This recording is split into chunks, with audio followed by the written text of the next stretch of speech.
Okay, so I'm going to talk about combining like terms. The first thing you got to know is what a term is. So if you're not sure what a term is, be sure to check out my video on what are terms and all the other vocab words that you need to know. But terms are separated by plus and minus signs. So first thing you're going to do is you're going to separate this expression by the plus and minus signs. So the first thing you're going to do is you're going to find the plus sign, and I'm going to put a line right in front of that plus sign. Okay, I'm going to find the next plus or minus sign, which is right here, and I'm going to put a line right in front of that. Okay, then you have to ask yourself, what terms are alike? What ones can I combine? Well, how do you know that they're alike? You have to look at their variables. Okay, so the first term and the third term are like terms because they have the same variable combinations. They each have an x for their variables. Okay, so I'm going to take 3x minus 2x. So 3x minus 2x is 1x. Okay, and when we have 1x, we don't need to write the 1 because 1 times anything is just itself. So 1x is actually just x, so I'm going to get rid of that 1. And then you look to see if there's any other like terms. Well, we've used this first term and we've used this term. So we're going to just put the plus 2 on the end, and our answer is x plus 2. Remember, expressions can only be simplified because there's no equal sign. So this would be our answer when we're asked to combine like terms.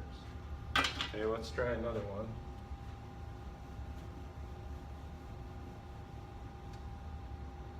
Let's do 5xy plus 7x minus 2xy plus 10.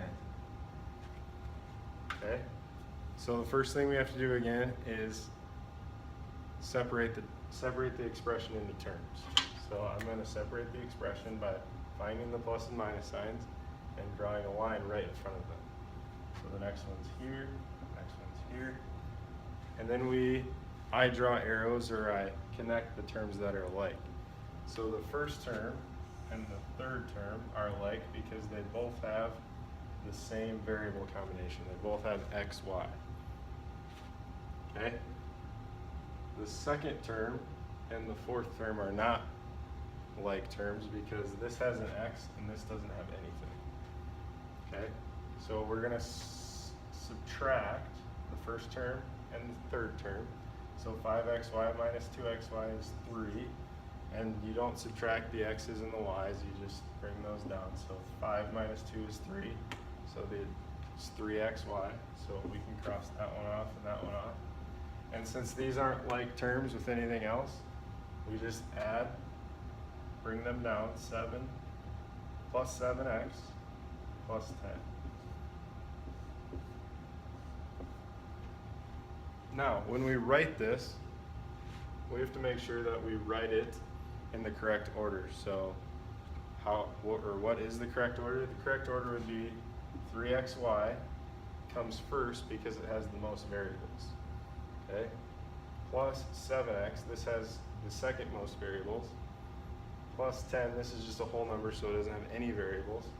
So 3xy plus 7x plus 10. Okay, let's try one more. And for this last one, I would encourage you to pause the video and try this one on your own before I go over it.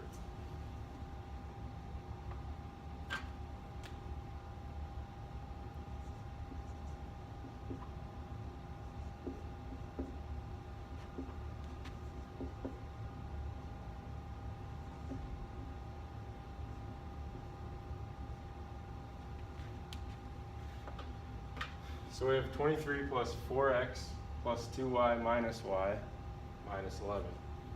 So go ahead and pause the video and try this one on your own. So assuming you pause the video, I'm going to go over this. So I'm going to look for the plus and minus sign so I can separate the terms. So this plus sign, I'm going to draw a line right in front of it.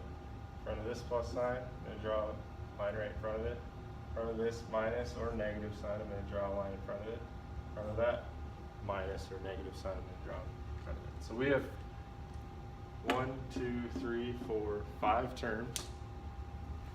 And it looks like the first and the fifth term are like terms because neither of them have variables. And the third and the fourth are like terms because they have the variable y. The second term has no like terms. Okay, so we're going to start with 23 minus 11. 23 minus 11 is 12. So we're going to have 12, and that's positive 12.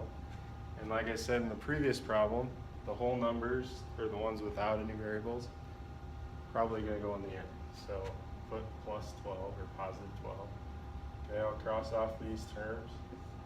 And then plus 2y, so 2y minus y. Remember, if the variable is all by itself, what's its coefficient? It's 1. Okay, so we'll do 2y minus 1y gives you just 1y, positive 1y. And because the coefficient of 1y is 1, we can just get rid of the 1 and just leave the y all by itself. Because 1 times y is just going to be y, whatever y is. So we can cross these terms out, and then we have 4x plus y plus 12. Okay, why did I write it in this order? Well, these have, the first term and the second term have the same amount of variables. But we're going to write them in alphabetical order, so x comes before y. So that's why I wrote 4x first, plus y, plus 12.